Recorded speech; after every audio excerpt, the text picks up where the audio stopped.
नमस्कार, मी महेश म्हात्रे आणि आपण सगळेजण जाणतो आहोत की महाराष्ट्राच्या राजकारणामध्ये जो एक अत्यंत महत्त्वाचा निवडणूक निकाल लागलेला आहे आणि या निवडणूक निकालाने सगळी राजकीय गणितं, गृहीतकं, अंदाज, आडाखे सगळे मोडून काढत एक अभूतपूर्व असा निकाल दिलेला आहे आणि या निकालामुळे सगळ्यांना वाटतंय की ही देवेंद्र फडणवीस यांची लाट आहे की हा अंडरकरंट आहे.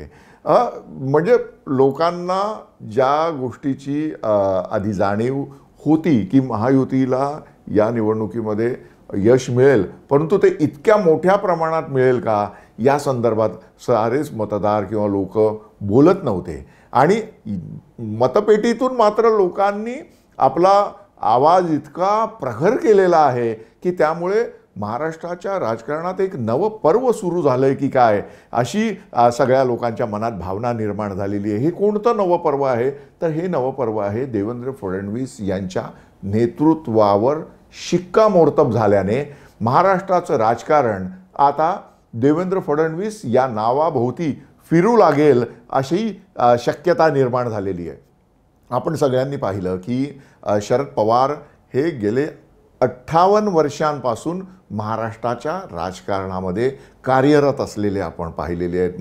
महाराष्ट्राचे 4 वेळा मुख्यमंत्री, 2 वेळा महत्त्वाचे केंद्रीय मंत्रिपद, विरोधी पक्षनेते काँग्रेस काळामध्ये असताना त्यांनी महत्त्वाची पदं भूषवलेली आहेत.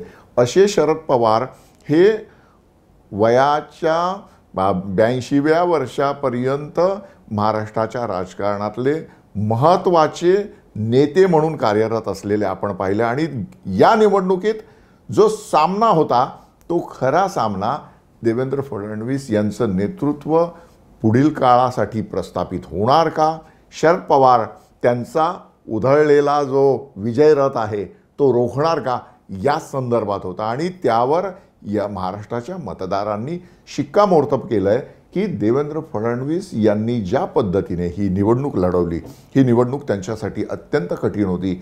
पक्षांतर्गत विरोधक होते, ज्या लोकांबरोबर त्यांनी आघाडी केली त्या आघाडीमधून विरोध होता, सर्व राज्याच्या पातळीवर आलबेल नव्हता आणि सगळ्यात महत्त्वाचं म्हणजे लोकसभा निवडणुकीमध्ये प्रतिकूल निकाल लागलेले होते. या सगळ्या प्रतिकूल काळामध्ये स्वतः कूल राहून देवेंद्र फडणवीस यांनी ज्या पद्धतीने नियोजन केलं, ज्या पद्धतीने आपल्या बरोबरच्या लोकांना एकत्र ठेवलं, यात तुम्ही एक बघा, महत्त्वाचं आंदोलन मराठा आरक्षण आंदोलन त्या काळामध्ये पेटलेलं होतं आणि त्या आंदोलनाला कोणाचा सपोर्ट होता हे सर्व श्रुत आहे. महाराष्ट्र अवघा जाणतो की देवेंद्र फडणवीस यांना जातीवरून टार्गेट करत टीका करण्याची जी पद्धत जरांगे यांनी अवलंबलेली होती ती अवघ्या महाराष्ट्राला चिंतित करणारी होती. परंतु तरीही त्यांच्या बाजूने फार कमी नेते बोलायला उभे राहिलेले आपण पाहिले. या अशाही परिस्थितीमध्ये देवेंद्र फडणवीस यांनी स्वतःचा तोल जाऊ दिला नाही. त्यांनी त्यांचे प्रयत्न सातत्याने ते करत राहिले. आणि यामध्ये आपण एक गोष्ट समजून घेतली पाहिजे, ती म्हणजे लोकसभा निवडणुकीत दारुण पराभव झाल्यानंतर सगळ्या पक्षांनी, विशेषतः महायुतीतल्या पक्षांनी आत्मचिंतनाचा मोड पत्करला आणि आत्मचिंतन करून ज्या गोष्टी दुरुस्त करायला पाहिजेत त्या करेक्शन मोडवर ते गेले. आणि ते करेक्शन मोडवर गेले म्हणून या यशाची आता जी दुदुंबी वाजलेली आहे, तुतारी वाजलेली आहे, ती त्यांना आनंद देत आहे. हे आपण सगळ्यांनी लक्षात घेतलं पाहिजे. कारण बघा, आपल्या देशामध्ये राजकारण हे वेगवेगळ्या पातळीवर खेळलं जातं.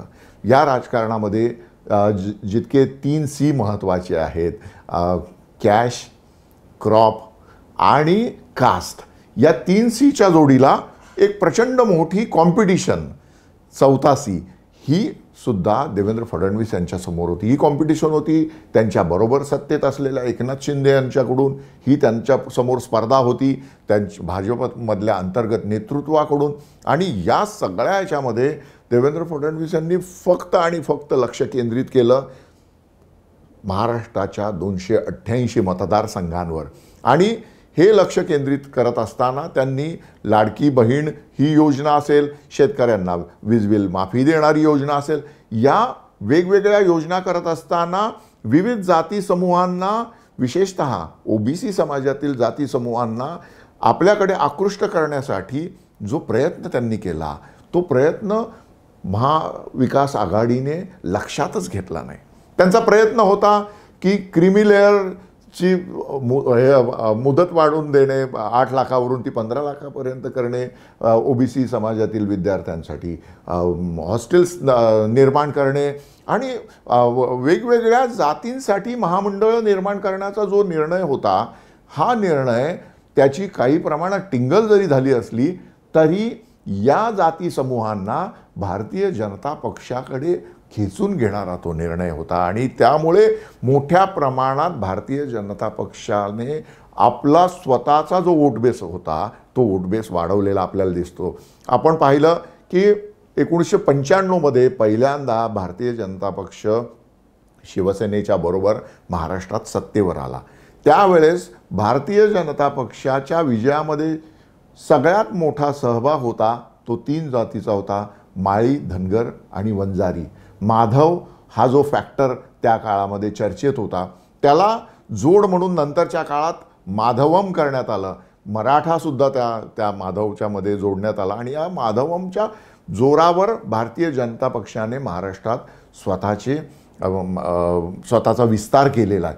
हा विस्तार जो आत्तापर्यंत झालेला आहे, म्हणजे 1984-85 पासून जी भारतीय जनता पक्षाने महाराष्ट्रामध्ये स्वतःची वाढ सुरू केली, ती वाढ आत्ता 2024च्या निवडणुकीपर्यंत स्वबळावर सत्ता हस्तगत करण्यापर्यंत आणलेली आहे. आपण पाहू शकतो की एकूण 150 जागा भारतीय जनता पक्षाने लढवल्या आणि त्यातल्या जर 133 जागा जर भारतीय जनता पक्ष विजयी करू शकत असेल किंवा आत्तापर्यंत त्यांनी त्या जागांवर आघाडी घेतलेली आहे, तर हा किती मोठा आकडा आहे, हा स्ट्राईक रेट किती मोठा आहे. आणि हा स्ट्राईक रेट भारतीय जनता पक्षाने स्वतःपुरता नाही ठेवलेला मर्यादित, हा स्ट्राईक रेट त्यांच्या बरोबरचे एकनाथ शिंदे आणि अजित पवार यांच्या पक्षासाठी सुद्धा अत्यंत महत्त्वाचा ठरलेला आहे. त्यांनी सुद्धा तो अचीव केलेला आहे. तर या सगळ्या पार्श्वभूमीवर आपण एक गोष्ट लक्षात घेतली पाहिजे, ती म्हणजे महाराष्ट्रामध्ये संपूर्ण राजकारण आता नजीकच्या काळात बदलणार आहे. शरद पवार केंद्रित जे राजकारण महाविकास आघाडीने आत्तापर्यंत केलं, ते शरद पवार केंद्रित राजकारण यापुढे आपल्याला पाहायला मिळणार नाही. उद्धव ठाकरे यांचा पक्ष आणि शरद पवार यांचा पक्ष, या पक्षांचे आता आमदार ज्या प्रमाणात कमी झालेले आहेत, तर या पक्षांना ओहोटी लागलेली आपल्याला पाहायला मिळेल.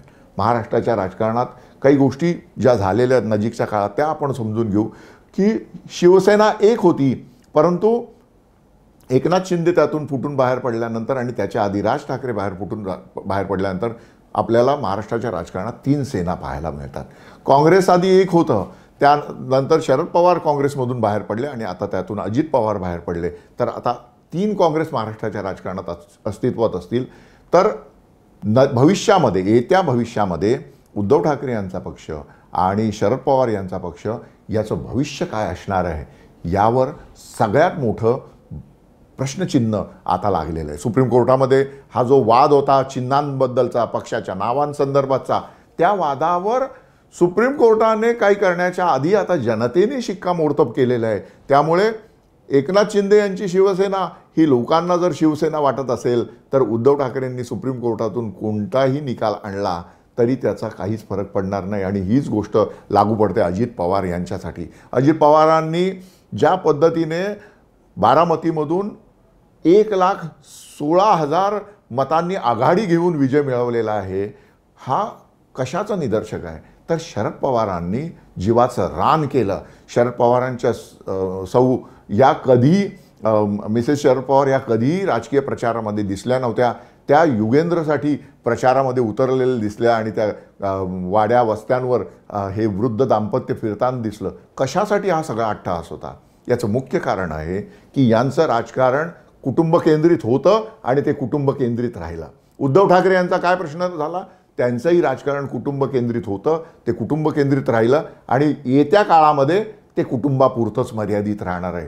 त्यांनी जर महाराष्ट्र हे कुटुंब मानलं असतं, महाराष्ट्रातल्या सर्वसमावेशक राजकारणामध्ये आपला पक्ष वेगळ्या पद्धतीने विकसित केला असता, तर या दोन पक्षांवर ही वेळ आली नसती. आणि तीच गोष्ट मी तुम्हाला काँग्रेसची सुद्धा सांगू इच्छितो की काँग्रेसने आपले जे पारंपरिक सरंजामी वृत्तीचे नेते आहेत त्याच नेत्यांना तिकीटं दिली, ज्यांना आपली मुलं, आपले नातवंड, आपली पंतवंडवर या लोकांच्या माथी मारायचे आहेत. असं नेतृत्व काँग्रेसने जर महाराष्ट्रासमोर ठेवलं असेल तर महाराष्ट्रातील जनतेने त्यांना का स्वीकारायचं आहे, हा सगळ्यात मोठा मुद्दा आहे. बाळासाहेब थोरात यांचा पराभव हे त्याचं सगळ्यात मोठं निदर्शक आहे.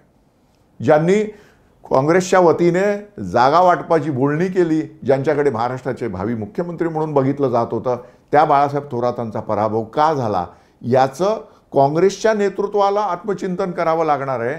कारण नव्या पिढीतील नव्या तरुणाईला जिथे संधी मिळत नाही, नव्या नावांची जिथे चर्चा होत नाही, अशा ठिकाणी नवीन पिढी अजिबात मतदान करत नाही, हे या निवडणुकीने सिद्ध झालेलं आहे. त्यामुळे देवेंद्र फडणवीस यांनी या सगळ्या काळामध्ये स्वतःची प्रतिमा जपत आणि अधिक चांगल्या पद्धतीने निवडणुकीचं नियोजन करत हे सगळं जे विजयाचं त्यांचं स्वप्न पूर्ण केलेलं आहे. याआधी असं बोललं गेलं होतं, सुप्रिया सुळे यांचा तो डायलॉग प्रसिद्ध आहे, अकेला देवेंद्र क्या करेगा.